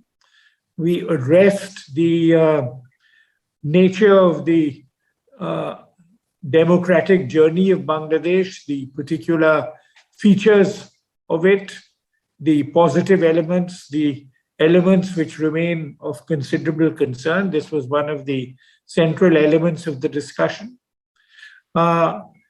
This immediately intersected with the issue of the nature of our economic journey, because every discussion pointed out the interface between politics and economics, and this gave substance to the discipline of political economy with which most participants now like to associate themselves. That these again are not segregated themes where you go and have narrow discussions on the state of the macroeconomy and de-link it from other dimensions of distributive justice, environmental degradation, and the broader agendas which need to be accessed to, in fact, take us on the journey which Bangabandhu actually visualized for us. These are all issues which were brought out in the course of these papers. Now, hopefully, this will all be brought together in a volume which will be mostly edited by Professor Ronak Jahan. I will just be her assistant in this exercise.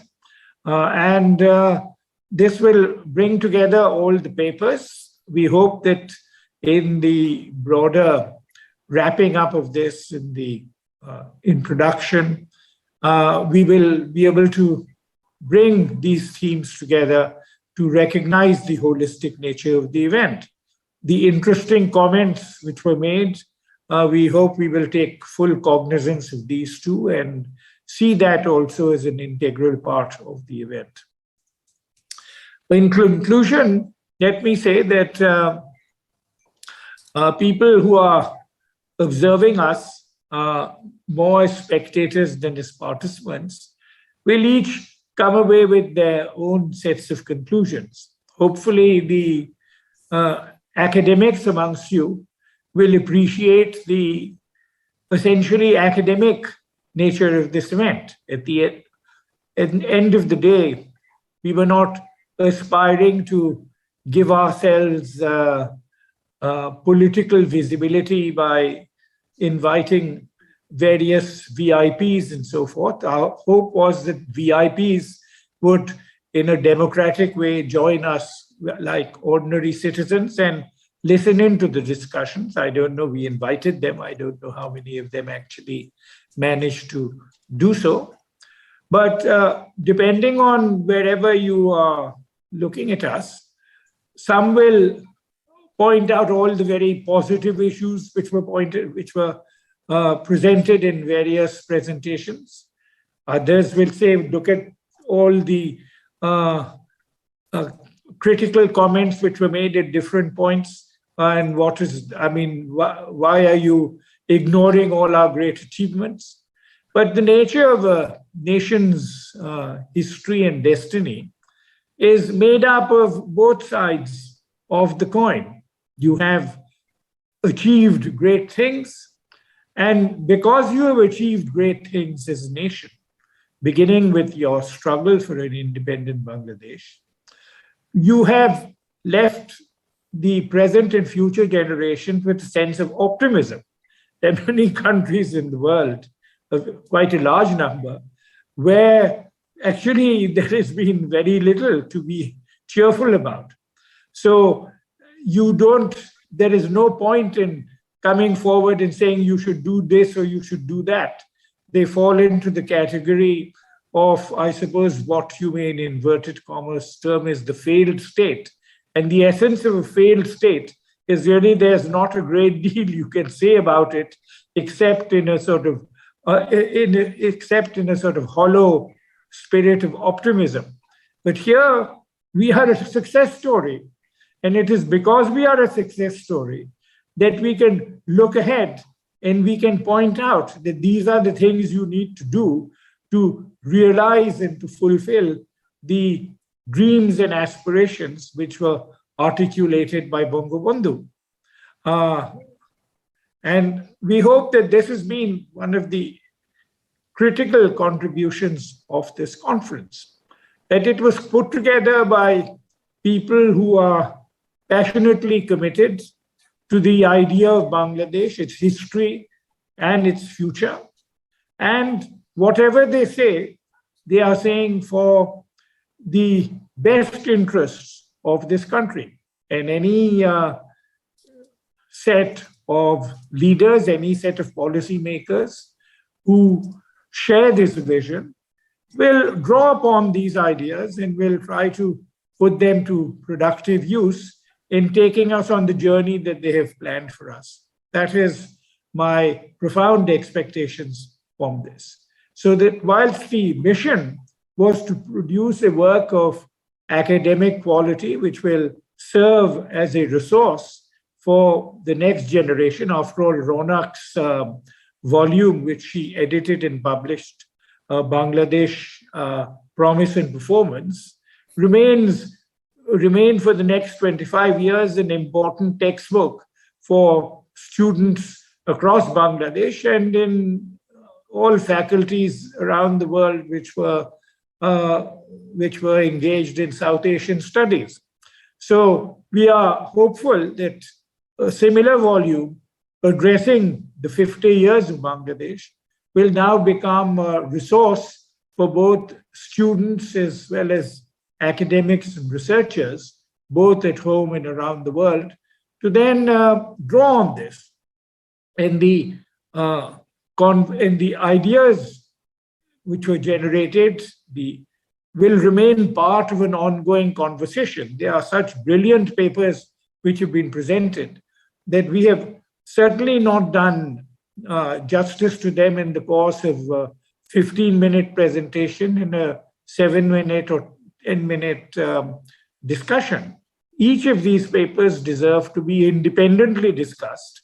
And I hope CPD will create the space through their dialogue platforms in bringing together the individual publications and will expose them to more intensive discussion. And these in turn will spin off and lead to further conversations. The nature of creative knowledge building and the utilization of this knowledge as a political and policy resource is built on an ongoing process of conversation. And this is built around, as I said, no end point in a discussion where the fashion is that you produce a paper, then you say, thank God, and then you sort of go off and you attend the next conference completely forgetting what was discussed in the last conference. This is not the objective of this event over here. We have created a platform, and this platform, we hope, will be accessible not just to those who logged into this, but to a much wider constituency of people who would have taken cognizance of what was said in the media, who would be looking at what happened, was presented on Facebook, and will then come and join us here. Thank you very much. I think with these words, I will leave those of you who want to get to bed, a few of us like us who still have to actually have our dinner, to then sort of go about our proceedings. And once again, thank you all. Thank you for the contributors. Thank you for the discussants. Thank you for the organizers. And thank you for this broad constituency who have borne with us right down to this. I see we still have 50 people with us. My goodness, they should all be given a prize and possibly even a meal with us. Thank you very much. Thank you, sir. Thank you. Okay. Thank you very much. Thank you. Okay. Thank you. Recording stopped. Thank you, sir. Thank you, Thank sir. you, Thank you, Hoplo. sir. Thank you. Brilliant. And thank you, Nazrul. Nazrul. And